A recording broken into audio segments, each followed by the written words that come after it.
Hello everyone's. तो आज के इस लेक्चर्स में हम देखेंगे कि अगर हमारे पास राइट हैंड साइड जो होता है, हमारे पास एक पॉलिनोमियल फंक्शंस होता है, तो किस तरीके से उसको डील करते हैं। तो सबसे पहले आपके दिमाग में ये आता है कि पॉलिनोमियल फंक्शंस आखिर होते क्या हैं, क्योंकि कई लोगों की समस्याएं तो यही होंगी कि पॉलिनोमियल फंक्शन ही उन्हें नहीं पता होंगे कि पॉलिनोमियल फंक्शंस होते क्या हैं। तो सबसे पहले उसको डिस्कस कर लेते हैं थोड़ा सा ब्रीफ में कि ये पॉलिनोमियल फंक्शंस होते क्या हैं। तो जैसा कि आपको पता होगा, क्लास 10th में पढ़े होंगे, आपने क्लास 9th में भी पढ़े होंगे कि पॉलिनोमियल फंक्शन का क्या मतलब होता है कि जो भी आपके पास वेरिएबल होता है, जो भी आपके पास वेरिएबल होता है, उस वेरिएबल की पावर क्या होनी चाहिए, होल नंबर होनी चाहिए। वेरिएबल की पावर क्या होनी चाहिए, होल नंबर। अगर वेरिएबल की पावर एक होल नंबर होती तो उसे हम क्या कहते हैं, पॉलिनोमियल फंक्शंस कहते हैं। अब दूसरी बात यहाँ पर ये फंस जाती है कि भाई साहब किसी को ये भी नहीं पता होगा कि होल नंबर्स क्या होते हैं। तो होल नंबर नहीं पता तो यहाँ लिख लो यार 0 या 1 फिर 2 3 फिर 4 फिर एंड सो ऑन, ऐसे चलता जाएगा। मतलब जो होल नंबर होते हैं 0 फिर 1 फिर 2 फिर 3 फिर 4 एंड सो ऑन, ऐसे बातें चलती चली जाती हैं, ये हमारे होल नंबर कहलाते हैं। तो मतलब क्या हो गया, ये वेरिएबल की पावर होल नंबर होना चाहिए, उसे हम क्या कहते हैं, पॉलिनोमियल फंक्शन कहते हैं। तो कोई पूछता है कि व्हाट इज़ पॉलिनोमियल फंक्शन, तो क्या कहोगे कि जब वेरिएबल की पावर होल नंबर होती है तो उसे हम क्या कहते हैं, पॉलिनोमियल फंक्शंस कहते हैं। अब बात आती है कि यहाँ पर जो पॉलिनोमियल फंक्शंस होते हैं उसकी इंपॉर्टेंट जो पॉइंट होती है कि जो वेरिएबल जो आपको नीचे दिख रहा है, तो ये क्या होता है, इसको हम लोग बेस कहते हैं। और ये आपको जो पावर में लिखा गया उसको हम पावर ही कहते हैं, ठीक है। जो ऊपर लिखा गया उसे पावर कहते हैं। तो ये हमारे पास ये बेस, ये पावर है। अब बात आती है कि यहाँ जब क्वेश्चंस करते हैं तो पॉलिनोमियल कई पार्ट्स में कैटेगराइज करे गए हैं, मतलब बांटे गए on the basis of degree.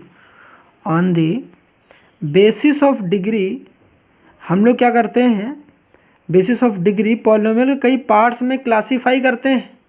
अब क्लासिफिकेशंस क्या होता है कि जब भी आपके पास अगर वेरिएबल की जो डिग्री क्या होती है, डिग्री क्या होती है, तो यहाँ लिख लो maximum power of variable in a given equations बोलो या एक्सप्रेशन बोलो, जो आपको इक्वेशन दिया तो इक्वेशन देखना, एक्सप्रेशन दिया होगा तो एक्सप्रेशन। तो इन अ गिवन इक्वेशन लिख लेते हैं। हमने यहाँ की डिग्री क्या होती है, तो maximum power of variables in a given equations, मतलब दिए गए इक्वेशंस में जो भी वेरिएबल होगा उसकी मैक्सिमम पावर क्या कहलाती है, हमें डिग्री कहलाती है। अगर हमारे पास जो डिग्री होता है, अगर 1 होता है तो हम लोग क्या बोलते हैं, लीनियर पॉलिनोमियल बोलते हैं। क्या बोलते हैं, लीनियर का मतलब होता है 1। तो इसका मतलब क्या होगा, लीनियर पॉलिनोमियल का मतलब क्या होगा, लीनियर पॉलिनोमियल, ठीक है। ज़्यादा मैं डिस्कस नहीं कर रहा। अगर डिग्री 1 आती है तो लीनियर पॉलिनोमियल हम लोग कहते हैं।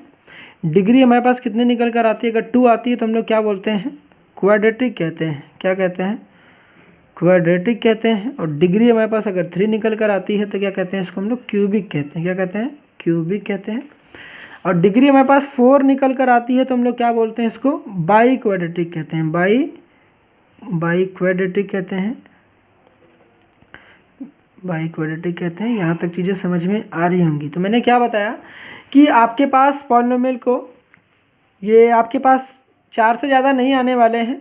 मिनिमम आपके जो एग्जामिनेशन में क्वेश्चन आने वाले हैं डिग्री 2 पे और 3 पे आएंगे। ज़्यादा जो फोकस होता है वो डिग्री 2 पर होता है, ठीक है।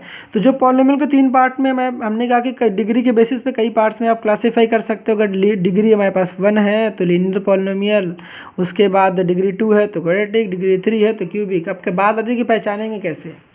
तो जैसे कि लीनियर पॉलिनोमियल में आपको पता होना चाहिए, जो स्टैंडर्ड फॉर्म अगर बात कर रहे हैं एक्स के टर्म में, ये हर बातें आपने एक्स में टर्म में पढ़ रखी है। तो ax प्लस बी जो फॉर्म होता है, ये क्या कहलाते हैं, हमारे पास ax प्लस बी वाला जो फॉर्म होता है हमारे पास लीनियर पॉलिनोमियल होता है, ठीक है। क्योंकि यहाँ पर x की पावर देख सकते हो 1 है, तो मतलब x की मैक्सिमम पावर 1 है। क्वाड्रेटिक में आपको पता होगा कि मैक्सिमम कैसे करते हैं, ax स्क्वायर प्लस का bx प्लस का c। तो देखना यहाँ पर जो x की मैक्सिमम पावर, देखो x की पावर 1 है, यहाँ पर x की पावर कुछ नहीं दिख रहा, दैट मीन्स यहाँ x की पावर 0 है। x की पावर क्या 0 है, तो हमने x की पावर 0 कितना हो जाता है 1। तो यहाँ देखो 1 लिखा हुआ है ना, इस 1 को मैं क्या लिख सकता हूँ, x की पावर 0।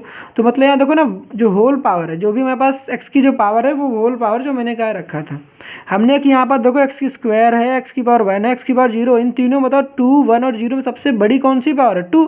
तो हम लोग इसके तीनों में ही x की पावर देखेंगे कि सबसे बड़ी पावर किसकी, जिसकी बड़ी पावर देखेंगे उसी के हिसाब से ही डिसाइड करेगी कि आखिर पॉलिनोमियल का नाम कौन सा पड़ेगा। देखो यहाँ पर 2 फिर 1 और 0 में सबसे बड़ी जो पावर मिली मुझे 2, इस वजह से सबसे बड़ी वाली की बात मानी जाएगी, तो इस वजह से हम कहेंगे क्वाड्रेटिक होगी। ठीक है, क्यूबिक के लिए क्या काम करते हैं, एक्स क्यूब प्लस का बी एक्स स्क्वायर प्लस का सी एक्स प्लस का डी। ठीक है, ए एक्स क्यूब प्लस का बी एक्स स्क्वायर प्लस का सी एक्स प्लस डी। देखो ना यहाँ पर एक्स क्यूब था, फिर एक कम कर दिया एक्स स्क्वायर, फिर एक कम कर दिया 1 हो गया। देखो यहाँ पर 3 है, फिर 2 है, फिर 1 है, फिर 0, एक्स की पावर 0 है। यहाँ तक चीज़ें क्लियर हो गई होंगी। अब बात करते हैं यहाँ पर, तो ठीक है, समझ में आ गया होगा मैंने क्या बताया है। तो क्वेश्चन से शुरुआत करते हैं, अगर थोड़ी बहुत बातें रहती हैं तो क्वेश्चंस के थ्रू आप समझ जाओगे। ठीक है, जो बातें हम लोग एक्स क्यूब में कर रहे हैं वो सारी बातें एन की टर्म्स में करी जाएंगी। तो देखते हैं क्वेश्चन के थ्रू, तो समझ में आ जाएगा आपको। यहाँ पर देखो मेरे पास क्वेश्चंस आते हैं, और इस क्वेश्चंस में क्या बातें बताई गई हैं आपको, कि अगर आपके पास कोई भी फंक्शंस आता है, कि देखिए मेरे पास क्वेश्चन दे रखा है कि एक पॉलिनोमियल फंक्शंस की राइट हैंड साइड होगा तो किस तरीके से डील करेंगे। ठीक है, तो मेरे पास देखो right hand side find the general solutions of an plus 2 minus का 4an is equal to n दे रखा है। अब जैसा कि आपको पता है कि यहाँ पर जो n है, ये n का मतलब ही हो गया एक लीनियर पॉलिनोमियल जिसकी डिग्री 1 है। ठीक है, जिसकी डिग्री 1 है। अगर ऐसा होता है, अगर n स्क्वायर आता तो इसका मतलब क्या होता, n स्क्वायर आता तो इसका मतलब ये क्वाड्रेटिक हो जाता। n आ गया, इसका मतलब क्या हो गया, ये लीनियर हो गया, ये क्वाड्रेटिक हो गया और ये लीनियर हो गया। तो हम लोग कह सकते हैं एक ऐसा पॉलिनोमियल जिसकी डिग्री 2 है, एक ऐसा पॉलिनोमियल जिसकी डिग्री 1 है। तो यहाँ तो समझ में आ गया होगा कि ये जो पॉलिनोमियल्स है, यहाँ पर आपको राइट हैंड साइड दिख रहा होगा जैसा कि ये एक लीनियर पॉलिनोमियल का एक एग्जांपल हम लोगों ने कंसीडर किया है। अब इसको देखते हैं कि आखिर किस तरीके से इसको सोल्यूशन को प्रोसीड करते हैं। ठीक है, तो यहाँ पर बात आ गई सबसे पहले, जैसे कि आप हमेशा से करते आए हैं कि पहले जो भी क्वेश्चंस आते हैं आपको कॉपी कर लेनी है। कॉपी करने के बाद आपको क्या काम करना है, 2 पार्ट्स में क्वेश्चंस को ब्रेक करेंगे। For homogeneous solution left hand side equal to 0, तो लेफ्ट हैंड साइड जब 0 किया तो आपके पास ऐसा कुछ पार्ट्स आया। अब ऑर्डर निकाला, ऑर्डर हमारे पास पता है कि यहाँ पर हायर जो सब्सक्रिप्ट है ये n+2 है और लोअर सब्सक्रिप्ट n है, तो बड़े में से छोटा सब्ट्रैक्ट कर देंगे तो मुझे ऑर्डर पता चल जाएगा, तो 2 आ जाएगा।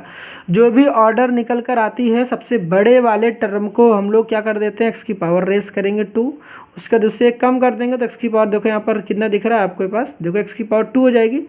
अब बात आती है कि यहाँ पर देखो n+2 है तो क्वेश्चंस में, लेकिन जैसे कि आपने कई क्वेश्चंस किए होंगे, तो जब an+2 होता है, an+2 होता है, उसके बाद an+1 हो जाता है, फिर an हो जाता है। तो यहाँ an+1 नहीं दे रखा है, an+1 नहीं दे रखा है, इसका मतलब क्या होगा कि इसका जो भी कोएफिशिएंट था वो मल्टीप्लाइड में 0 हो गया। तो क्योंकि मान लो यहाँ पर रहा होगा तो उससे क्या लेना देना हमें।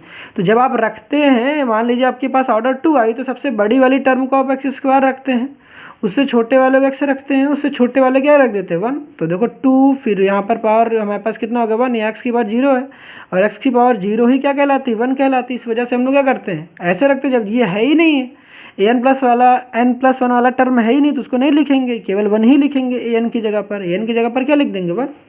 आई होप यहाँ तक चीज़ें क्लियर हो गई होंगी।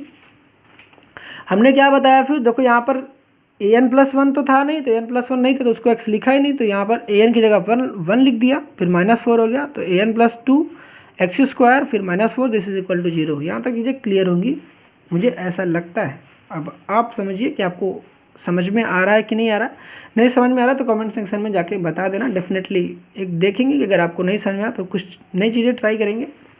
x² इक्वल टू 4, आप क्या करेंगे, स्क्वायर हटा देंगे, रूट लगा देंगे। जैसा कि आपको पता, जब भी दूसरी इंपॉर्टेंट पॉइंट, जब भी स्क्वायर हटाते हैं, रूट लगाते हैं, तो पहले प्लस माइनस लगाना फिर रूट लगाना। तो इस x² पहले प्लस माइनस, मैंने क्या बताया, x² इक्वल टू 4 था, तो जब भी आप स्क्वायर हटाते हैं तो सबसे पहले प्लस माइनस लगा लें, उसके बाद रूट में क्या करें आपके पास 4। तो ध्यान रहना चाहिए, क्या करते हैं कई लोग x² इक्वल टू रूट में 4 कर देते हैं, मगर ध्यान रखना पहले प्लस माइनस लगाएंगे फिर रूट 4 करेंगे, तो रूट 4 की वैल्यू होती है कितनी, 2 होती है। तो रूट 4 की वैल्यू 2 होती है, इस वजह से ऐसा आता है। अब यहाँ पर कुछ लोग ये समझ में नहीं आ रहा होगा क्या ये बेवकूफ़ी कर दिया हमने। अब कभी किसी और लेक्चर्स में डिस्कशन करेंगे यहाँ पर गलतियाँ क्या करते हैं। अगर समझ में आ गई तो दैट्स गुड, नहीं समझ में आ गई तो यार समझ ही गए होगे वैसे। ठीक है, x की पावर 2 है तो यहाँ x² है 4 हो गया, तो x equal two plus minus का 2 आ जाएगा, तो x की वैल्यू +2 होगा और दूसरी वैल्यू माइनस का 2 हो जाएगा।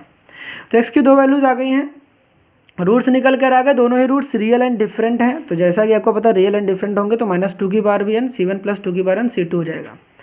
अब बात आती है पर्टिकुलर सॉल्यूशंस की। राइट हैंड साइड आपको दिख रहा होगा लीनियर है, मतलब क्या हो गया, राइट हैंड साइड n है, n की पावर 1 है, तो आपको इसका मतलब क्या होगा कि आपको यहाँ पर एक बात लिखनी पड़ेगी कि क्या होगा कि लीनियर पॉलिनोमियल फंक्शन है। कैसा है कि लीनियर फंक्शन से है, तो आपको लिखना पड़ेगा यहाँ पर जैसे कि राइट हैंड साइड आपको फर्स्ट डिग्री पॉलिनोमियल है, मतलब जैसे कि आपको n की मैक्सिमम पावर दिख रहा होगा 1 लिखा, तो इस वजह से मैंने कहा कि जो भी आपके पास राइट हैंड साइड है फर्स्ट डिग्री पॉलिनोमियल है। दूसरे अगर n की पावर 2 होती तो हम कहते हैं सेकंड डिग्री पॉलिनोमियल है, या उसी को हम लोग कहते हैं क्वाड्रेटिक फंक्शंस है। हमने अगर x की पावर मतलब n की पावर 2 होती तो, लेकिन यहाँ पर n की जो पावर मैक्सिमम 1 है, इस वजह से हम कहेंगे कि लीनियर फंक्शंस है या फिर फर्स्ट डिग्री पॉलिनोमियल है। तो जब भी हमारे पास लीनियर फंक्शंस आते हैं तो हमारे पास राइट हैंड साइड जो हमारा सब्स्टिट्यूशंस होता है वो क्या होता है, ए एन पी मतलब A subscript N is equal to A N plus B होता है। जैसा कि आपको दिख रहा होगा यहाँ पर एन की जो मैक्सिमम पावर 1 है, अगर हमारे पास क्वाड्रेटिक आता, मान लीजिए आपके पास यहाँ पर एन स्क्वायर लिखा होता, तो आपका जो एजम्पशन होता वो ए एन स्क्वायर होता प्लस का फिर क्या होता यहाँ पर बी एन होता प्लस का सी हो जाता। जैसे कि आपको दिख रहा होगा, जैसे आपने यहाँ लिखा ए एक्स स्क्वायर प्लस का बी एक्स प्लस सी, उसी तरीके से हमारे पास यहाँ पर सी एक्स नहीं है, यहाँ पर एक्स की पावर 0 है। ठीक है, यहाँ पर जो आपको दिख रहा होगा यहाँ पर एक्स की पावर 0 है, मैंने यहाँ पर 1 लिख रखा है। ठीक है, एक्स की पावर 0 मतलब इंटू में 1 लिखा है, वो एक्स नहीं है। ठीक है, अब बात आती है कि अगर n square right hand side होता तो जो हम सब्स्टिट्यूट करते, जो हम अपनी तरफ से एजम्पशन मानते, वो मेरा होता ए एन स्क्वायर प्लस का बी एन प्लस का सी। ठीक, अब उसके साथ 2n स्क्वायर मल्टीप्लाइड में होता तो इस 2 की वजह से परेशान नहीं होना है, फिर से हम वही रखेंगे, 2 बाहर रख देंगे और फिर एन स्क्वायर की जगह पर क्या लिखेंगे, ए एन स्क्वायर प्लस का बी एन प्लस का सी। एक एक कम करते चले जाना, देखो एन स्क्वायर था, फिर देखो एन हो गया, फिर यहाँ पर दिख रहा होगा एन की पावर 0 है। तो देखो हमारे पास जैसे 1 था, एन था हमारे पास, हमने तो क्या किया, जब हमारे पास एन आया तो क्या लिख दिया ए एन, देखो ना ए एन से स्टार्ट के ए लिखा फिर एन। अब जैसे इसके बाद हम करेंगे एन की पावर 0 हो जाएगा तो 1 ही हो जाएगा, इसीलिए ए एन प्लस का बी हो गया। तो जब आपके पास राइट हैंड साइड एक लीनियर पॉलिनोमियल फंक्शन दिखता है तो ए एन प्लस बी, जब क्वाड्रेटिक दिखता है स्क्वायर दिखेंगे आपके पास तो A N square plus B N plus का सी, ये आपको सब्स्टिट्यूट करना पड़ेगा। तो ऑनवर्ड्स लेक्चर्स में भी हम लोग ये बातें देखेंगे, अच्छे से प्रैक्टिस करेंगे। फॉर द टाइमिंग अभी यहीं पर देखते हैं। तो यहाँ तक चीज़ें समझ में आ गई। हमने क्या बताया कि आपके पास राइट हैंड साइड आपके पास दिखा, हमने सब्स्टिट्यूट किया ए एन प्लस बी। अब इसको पुट कर देंगे पहले इक्वेशन में। पहले इक्वेशन में जब आप पुट करेंगे तो आपको पता है ए एन इक्वल टू कितना दे रखा है, ए एन प्लस बी। अब आपको पता है कि आपके क्वेश्चन में एन प्लस 2 चाहिए और एन चाहिए, तो ए एन वाला चीज़ तो यहाँ पर हमारे पास दे रखा है A N equal to A N plus B. तो जहाँ पर देखो ए एन था, जहाँ पर देखो यहाँ पर ए एन था, तो मैंने देखो वहाँ ए एन प्लस बी लिख दिया। अब सामने माइनस का 4 था तो -4 मल्टीप्लाइड में ऐसे रहने दिया। अब राइट हैंड साइड जो भी हमारे पास लिखा था वहाँ पर लिखा रहने दिया। बात आती है कि n+2 चाहिए, n+2 चाहिए, तो जहाँ पर देखो यहाँ पर क्या काम कर देना, n+2 कर दो, यहाँ भी n+2 करोगे, यहाँ भी n+2 कर दोगे आप, तो an+2, फिर यहाँ पर an+2 प्लस बी आ जाएगा, तो an+2 प्लस बी। क्योंकि यहाँ पर an+2 का जो कोएफिशिएंट कुछ था नहीं, इस वजह से यहाँ पर किसी भी तरीके कोई चीज़ मल्टीप्लिकेशन नहीं हुआ। तो आई होप यहाँ तक तो आप पुट कर लेते होंगे। अब बात आती है इसको फिर आगे कैसे सॉल्व कर रहा है। अब आगे सॉल्व करने के लिए आपको क्या काम करना है कि जो भी आपके पास ये सारी चीज़ें हैं इसको अंदर मल्टीप्लिकेशंस करा लेनी है। अंदर मल्टीप्लिकेशंस कराओगे, देखो मुझे क्या मिल जाएगा कि जब इसका अंदर मल्टीप्लिकेशंस कराओगे, ठीक है, ये क्या काम करना है आपको, जो ए है इसकी अंदर मल्टीप्लिकेशंस करा देनी है। ए की मल्टीप्लिकेशन कराएंगे, देखो मेरे पास हो जाएगा ए एन, फिर उसके बाद ए की 2 के साथ मल्टीप्लाई करा देंगे तो 2a हो जाएगी। फिर बात आई प्लस का b के साथ, तो ये ब्रैकेट इसके साथ लगा था तो केवल इसी के साथ मल्टीप्लिकेशन होगा, इस b के साथ कराने मत लग जाइएगा। तो यहाँ पर b हो जाएगा, फिर माइनस, यहाँ पर बात आएगी इसके साथ मतलब -4 का इसके साथ मल्टीप्लाई कराया तो -4an आ गया। फिर ये पता है आपको प्लस है, ये माइनस, तो प्लस माइनस माइनस हो जाएगा, तो माइनस का 4b हो जाएगा इक्वल टू n। अब बात आती है यहाँ पर सॉल्व करने की। तो सॉल्व करते वक्त आपको ध्यान रखना है कि जो भी कांस्टेंट वाले टर्म है, दैट मीन जिसके साथ n वाली चीज़ नहीं है, आपके पास लीनियर फंक्शन है, लीनियर फंक्शन मतलब n, जिनके पास n नहीं है वो सारे कांस्टेंट हो जाएंगे। तो n किनके किनके पास है उनको अलग कर लो पहले। तो n देखो यहाँ पर है, n देखो इस वाले टर्म में है, तो बाकी जो नहीं है उनको एक किनारे ही कर दो। तो देखो b माइनस का 4b कितना हो जाएगा, माइनस का 3b, और 2a as it is he रहेगा। और यहाँ पे देखो, यहाँ पर हम लोग 1 एज्यूम कर सकते थे, देखो यहाँ पर 1 एज्यूम कर सकते थे ना आगे कोफिशिएंट, तो 1an माइनस का 4an, तो माइनस का 3an हो जाएगा यहाँ पर। तो आप ऐसे भी कर सकते थे, या फिर n कॉमन ले लो आप, उसके बाद a माइनस का 4a हो जाएगा, a माइनस का 4a कितना था, माइनस का 3a। फिर इतनी चीज़ें आ गई होंगी। अब बात आती है यहाँ पर इसको सॉल्व कैसे करते हैं। सॉल्व करने के लिए ये स्टेप काफ़ी इंपॉर्टेंट हो जाता है, क्योंकि कई लोग यहीं पर सॉल्व नहीं कर पाते हैं। आखिर उसको सॉल्व कैसे करे जाए, यहाँ पर ए और बी की कैसी वैल्यूज फाइंड करे जाए। इसको फाइंड आउट करने के लिए आपको क्या काम करना पड़ता है, on comparing coefficient of n, जो भी हमारे पास एन होता है और जो हमारे पास लेफ्ट हैंड साइड वाला एन है और जो हमारे पास राइट हैंड साइड वाला एन है, उन दोनों को कंपेयर करते हैं। तो जैसा कि आपको पता है कि यहाँ का कोएफिशिएंट आपको देखना है, तो कोएफिशिएंट के बारे में मैंने बता रखा है। अगर मान लीजिए मैं पूछता हूँ एक्स स्क्वायर का कोएफिशिएंट कितना है, एक्स स्क्वायर का कोएफिशिएंट कितना, तो आपको पता होना चाहिए जिसका कोएफिशिएंट कुछ नहीं दिख रहा, दैट मीन्स वहाँ पर हम लोग 1 एज्यूम करते हैं। अगर मैं पूछता 2x स्क्वायर का कोएफिशिएंट कितना है, 2x स्क्वायर में एक्स स्क्वायर का कोएफिशिएंट कितना, तो आप क्या बताते हो 2, तो जहाँ पर कुछ नहीं दिख रहा वहाँ पर 1 होता है। तो मैंने कहा कि उसी तरीके से जहाँ पर n है, n का कोएफिशिएंट कुछ दिख रहा है क्या, नहीं, जब 1 कुछ नहीं दिख रहा दैट मीन्स यहाँ पर कितना है 1 है। तो यहाँ पर हम लोग क्या करते हैं, पहले n के कोएफिशिएंट को कंपेयर करते हैं। तो कंपेयर बोल दो या इक्वेटिंग कर दो, इक्वलाइज करते हैं। तो देखो यहाँ पर n के कोएफिशिएंट 1 है और यहाँ पर n का कोएफिशिएंट कितना है, यहाँ पर -3a है। तो यहाँ पर दोनों कोएफिशिएंट को आपस में इक्वलाइज करते हैं, तो होता क्या है, तो -3a इक्वल टू कितना हो जाएगा 1। तो यहाँ पर फिर उसके बाद a की वैल्यू कितनी आ जाएगी, a की वैल्यू आ जाएगी मेरे पास -1/3। यहाँ तक चीज़ें क्लियर होंगी। अब सिमिलरली हम लोग ने तो a की वैल्यू निकाल ली है। अब बात करते हैं on comparing the coefficient of constant term. तो कांस्टेंट टर्म के कोएफिशिएंट को कंपेयर करते हैं। तो यहाँ कुछ नहीं करना है, आपको पता है कि जैसा कि मैंने लिखा कि आपके पास क्वेश्चंस आते हैं, तो जैसा कि अब मैंने कहा अगर डिग्री हमारे पास 1 आई, तो हमारे पास जो भी आपके पास क्वेश्चन होता है ax+b लिखते हैं, ax+b लिखते हैं। ऐसा आप इसको कैपिटल ले लीजिए, ax+b लिखते हैं। तो यहाँ पर देखो हुआ क्या है, यहाँ पर देखो n लिख रखे हैं, यहाँ पर b दे नहीं रखे, b इसका मतलब हो सकता है 0 रहा होगा। तो 0 रहा होगा तभी तो ऐसे लिख सकते हैं, b की वैल्यू 0 रही होगी। 0 तो क्योंकि किसी भी नंबर में 0 को ऐड करने से किसी तरीके का फर्क तो पड़ता नहीं है। तो जैसे देखो वहाँ पर क्वेश्चन में केवल n दे रखे हैं, तो लेकिन जो स्टैंडर्ड फॉर्म होती है वहाँ पर क्या होना चाहिए, n+b ऐसा कुछ होना चाहिए। तो यहाँ पर कुछ नहीं दे रखा, दैट मीन्स वहाँ पर 0 लिखा हुआ है। तो यहाँ पर हम लोग 0 राइट हैंड साइड लिख सकते हैं, तो आप लिखना चाहते हो तो लिख सकते हो यहाँ पर 0। ठीक है, ये 0 लिखा हुआ, ये ठीक है, यहाँ पर क्यों नहीं लिखा कि इसको हटा देते हैं, ये 0 लिखा, ठीक है। तो हम लोग क्या करेंगे, ये जो 2a माइनस का 3b है इक्वल टू 0 कर देंगे। तो यहाँ पर कांस्टेंट कंपेयरिंग कांस्टेंट टर्म करेंगे तो मेरे पास क्या निकल कर आ जाएगी, 0 आ जाएगी। तो 2a माइनस का 3b इक्वल टू का 0। अब -3b को उधर भेज दिया राइट हैंड साइड, तो पता है -3b है तो राइट हैंड साइड जाएगा प्लस का 3b बन जाएगा। तो फिर उसके बाद क्या करेंगे, ये वाला जो b की वैल्यू निकालनी है, तो b के साथ ये 3 क्या कर रहा है, इनटू में है तो डिवाइड में आ जाएगा, तो 3 और 3 के साथ मल्टीप्लाई हो जाएगा तो 9 हो जाएगा। तो b की वैल्यू -2/9 आ जाएगा। यहाँ तक चीज़ें क्लियर होंगी। अब a और b की वैल्यू जो भी निकल कर आई है, जो आपने ये एजम्पशन कर रखे थे क्वेश्चन नंबर 3 में, यहाँ पर a और b की वैल्यू को पुट कर दोगे, तो मैंने वही लिख रखा, now on putting a and b in equation number 3। तो a एंड b की वैल्यू आपने पुट कर दिया, a की वैल्यू -1/3 थी और b की वैल्यू -2/9 थी, ये पुट कर दिया। अब आपको पता है इसके बाद हमारा नेक्स्ट स्टेप क्या होता है।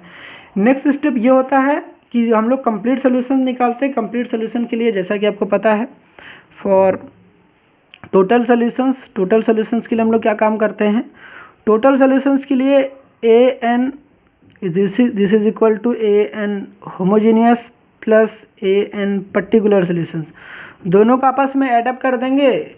ठीक है, ऐड करके भी दिखा देता हूँ। ठीक है, तो an होमोजीनियस वाला जो पार्ट है वो मेरे पास ये रहा। ठीक है, अगर आपको लगता है आप कर लेंगे तो फिर वीडियो को यार पॉज कर लो। ठीक है, बिना मतलब क्यों टाइम वेस्ट करोगे आप अपना। ठीक है, -2n/c1 फिर आ जाएगा 2n/c2 हो जाएगा।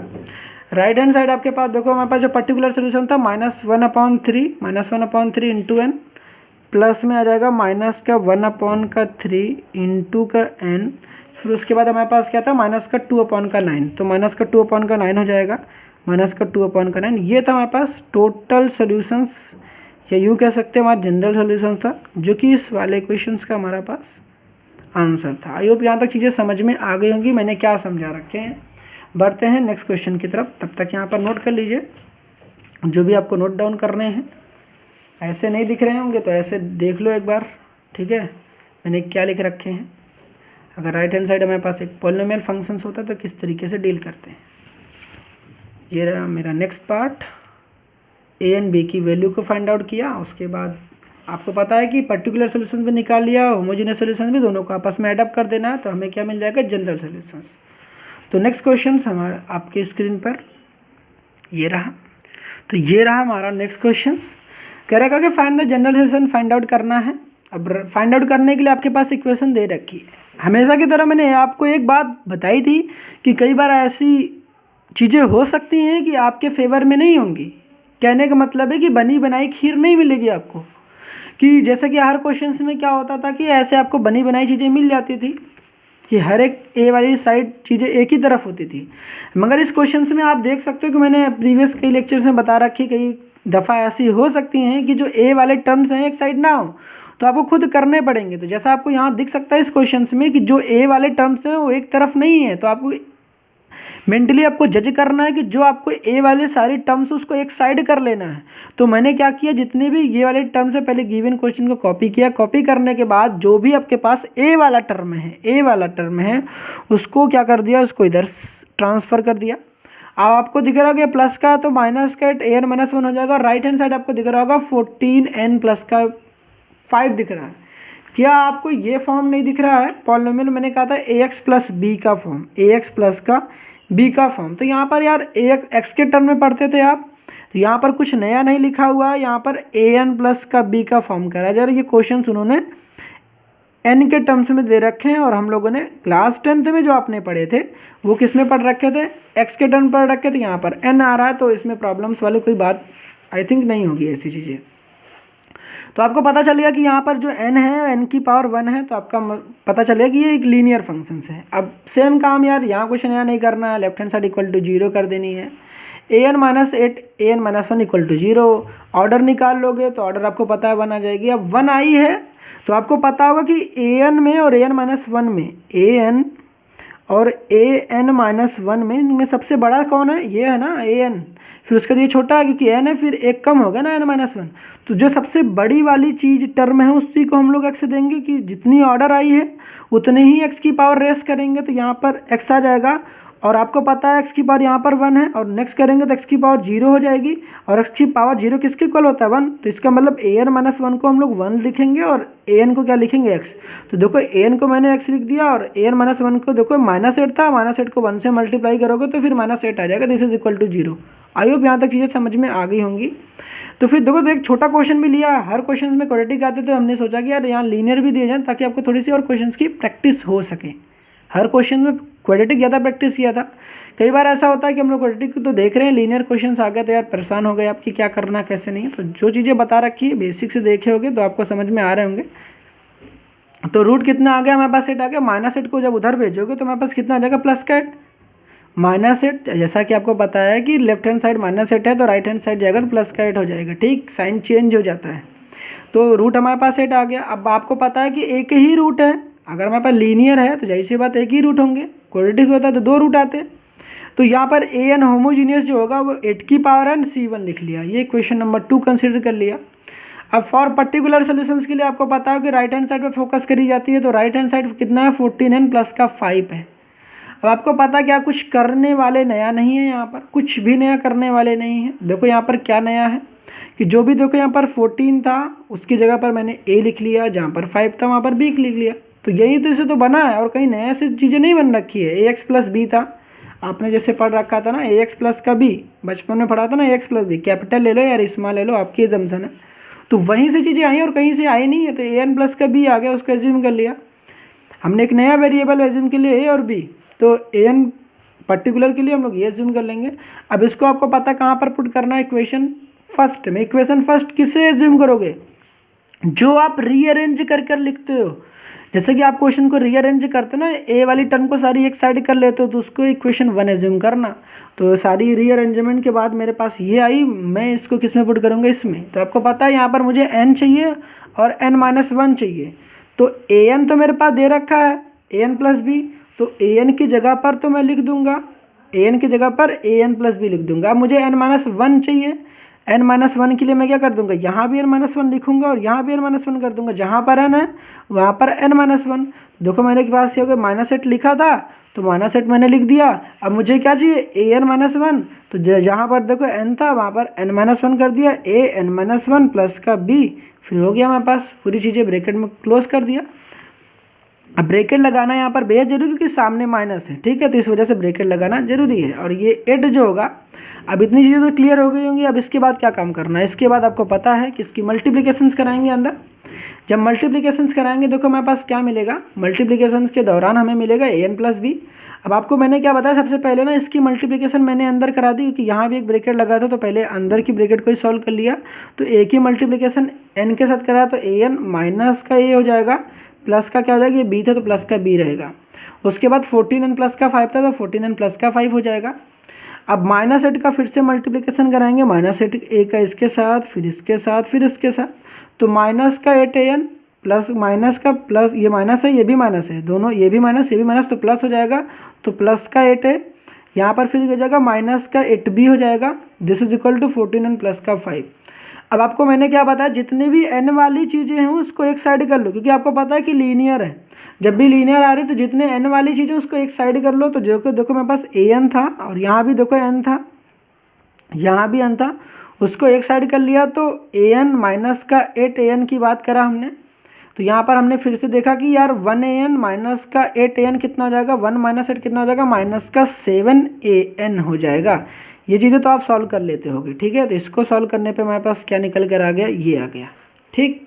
अब आपको पता है कि यहाँ पर देखो मेरे पास 8 माइनस का 8b आ गया और प्लस का b दिख रहा है, तो 1 यहाँ पर आपको पता है 1 कोएफिशिएंट हम लोग एज्यूम कर सकते हैं। तो 1 माइनस का 8 फिर से कितना हो जाएगा, माइनस का 7b। ये थोड़ा सा आप रीअरेंज करके लिखना चाहते हो तो लिख लो। तो 8 माइनस का 8b हो जाएगा, प्लस का 8a हो जाएगा। तो 8 माइनस का 8b कितना हो जाएगा, माइनस का 7b हो जाएगा और प्लस का 8a हो जाएगा, and this is equal to 14n plus का 5 हो जाएगा। अब बारी आती है किसको सॉल्व करने की, कि अब इसको सॉल्व कैसे करते हैं। जैसे प्रीवियस क्वेश्चन में किया कि ऑन कंपेयरिंग, या फिर आप यूँ कह सकते हैं on equating coefficient of n, मतलब कि n के कोएफिशिएंट को इक्वल करने के बाद। अब हमने एक पास देखो यहाँ n का कोएफिशिएंट कितना दिख रहा है, n का कोएफिशिएंट देखो यहाँ पर 14 दिख रहा है, और यहाँ पर जो भी आपके पास n का कोएफिशिएंट है कितना दिख रहा है, n का कोएफिशिएंट आपको कितना दिख रहा है, ये माइनस का 7a दिख रहा है। n को छोड़ दोगे और n को छोड़ने के बाद जो भी चीज़ बच रही है उस हर एक चीज़ को लिखना है। तो देखो n को छोड़ दिया, n के छोड़ने के बाद देखो मुझे माइनस का 7a दिख रहा है, तो माइनस का 7 इधर लिखा, इक्वल का साइन लगाया और फिर 14 लिख दिया। अब एक ही वैल्यू निकालनी, तो माइनस को उधर मैंने भेज दिया, तो माइनस का 14 7 इंटू में, तो डिवाइड में चला गया, माइनस का 14 अपन का 7। इसको कैंसिल आउट करोगे तो मेरे पास कितना आ जाएगा, माइनस का 2 आ जाएगा। तो एक ही वैल्यू माइनस का 2 आ गई। ना तो जो सेकेंड चीज़ आती है वो मेरे पास क्या आती है कि कंपेयरिंग कांस्टेंट टर्म। तो कांस्टेंट टर्म में आपको क्या काम करना, जो भी n वाला था वो मेरा वेरिएबल था, जो भी बच गया वो वाला पूरा पार्ट क्या जाएगा, जो बच गया वाला पार्ट मेरा कांस्टेंट। इधर वाला चीज़ क्या था, ये मेरा कांस्टेंट था, और ये मेरा क्या था, ये मेरा कांस्टेंट था। दोनों को इक्वलाइज कर लिया, माइनस का 7b प्लस का 8a, this is equal to 5। यहाँ तक चीज़ें क्लियर हो गई होंगी, ठीक है। या तो कोई प्रॉब्लम्स है क्या, अगर देखो यहाँ भी प्रॉब्लम्स आ रही है ना, देखो यहाँ पर एक बात आपको क्लियर कर दें कि जब भी आपके पास ऐसे चीज़ें आती हैं तो आपके पास ये चीज़ें क्लियर होनी चाहिए कि अगर आपके पास ax प्लस बी लिखा गया है तो ax प्लस बी में ये जो b है ना, ये मेरा कांस्टेंट होता है। क्या होता है मेरा, ये कांस्टेंट होता है। अगर मैं आपके पास देता कि ax स्क्वायर प्लस का bx प्लस का c, तो ये जो c होता है ना, ये मेरा कांस्टेंट होता है। ये मेरे पास ना, ये जो b है ये मेरा कोएफिशिएंट x का, ये भी क्या कोएफिशिएंट, ये कांस्टेंट केवल नहीं है, कांस्टेंट ये होता है जिसके साथ x नहीं है, तो वो है। हमने कि देखो इनके साथ तो n था नहीं, तो ये देखो जिसके साथ n है वो तो मेरा कोएफिशिएंट है, तो जो मेरे पास कोएफिशिएंट ऑफ n को कंपेयर किया। कांस्टेंट वाला टर्म क्या होगा, जिसके साथ n नहीं है, तो इनके साथ भी n नहीं था, इसके साथ भी n नहीं था, तो इनको आपस में इक्वलाइज कर लिया। तो चीज़ें यहाँ तक क्लियर हो गई होंगी। माइनस का 7b प्लस का 8, दिस इज इक्वल टू 5। अब एक ही वैल्यू हम लोगों ने कोएफिशिएंट को कंपेयर करके निकाल लिया था, तो जो एक ही वैल्यू -2 आई थी यहाँ पर पुट कर दिया। देखो यहाँ पर -2 पुट कर दिया। अब 8 का -2 से मल्टीप्लाई करोगे तो माइनस का 16 आ जाएगा। अब माइनस का 16 को उधर राइट हैंड साइड की तरफ भेज दोगे तो मेरे पास कितना आ जाएगा, -16। माइनस का 16 है, राइट हैंड साइड जाएगा तो प्लस का हो जाएगा, प्लस का 16 प्लस का 5, और 16 प्लस का 5 कितना हो जाएगा, 21।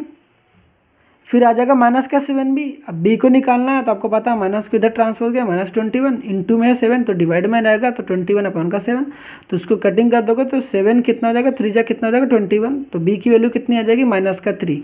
तो यहाँ पर a की वैल्यू निकल कर आ गई और b की वैल्यू निकल कर। अब बात आई कि हम लोग क्या करेंगे, a और b की वैल्यू कहाँ रख देंगे, इस इक्वेशन नंबर 3 में रख देंगे। तो यहाँ हमने यही लिखा कि on putting A and be in equation number 3, तो ए एंड बी जो हमारे पास पर्टिकुलर सोल्यूशन वाला पार्ट था इक्वेशन नंबर 3 जो एज्यूम किया था वो ये था। ए की वैल्यू मेरे पास 2 आई थी -2 और बी की वैल्यू मेरे पास -3 आई थी, दोनों को पुट कर दिया तो मेरे पास कितनी आएगी ए एन पी जो आई -2n -3 आ गया। अब जैसा कि आपको पता है कि जनरल सोल्यूशंस के लिए क्या काम करते हैं, A N homogeneous plus A N particular solutions, तो दोनों को ऐड कर दिया तो ये था मेरा पास क्या था फाइनल सोल्यूशंस। आई होप कि इस लेक्चर में बताई गई तमाम बातें आपको समझ में आ गई होंगी, कुछ खास नया नहीं था। जो बातें थी नहीं वो ये थी कि हमारे पास अगर हमारे पास लीनियर फंक्शंस आते हैं तो किस तरीके से सब्स्टिट्यूशंस करते हैं, और एक बात को आपको फोकस करनी चाहिए कि आखिर कोएफिशिएंट को कंपेयर कैसे करते हैं। अगर इसमें प्रॉब्लम्स आएंगे तो आगे भी प्रॉब्लम्स बिल्कुल डेफिनेटली आएंगी, अगर आएंगे तो आप थोड़ा सा ध्यान से करिएगा, कहीं फिर भी प्रॉब्लम्स आती है तो ऑनवर्ड्स लेक्चर को भी देखिएगा, फिर भी नहीं समझ में आती तो कमेंट करिएगा, आप बताइएगा अपनी प्रॉब्लम्स जो भी होगी, ठीक है। फिर ठीक इतनी प्रैक्टिस करिएगा, मिलते हैं नेक्स्ट लेक्चर में, तब तक के लिए ऑल द बेस्ट।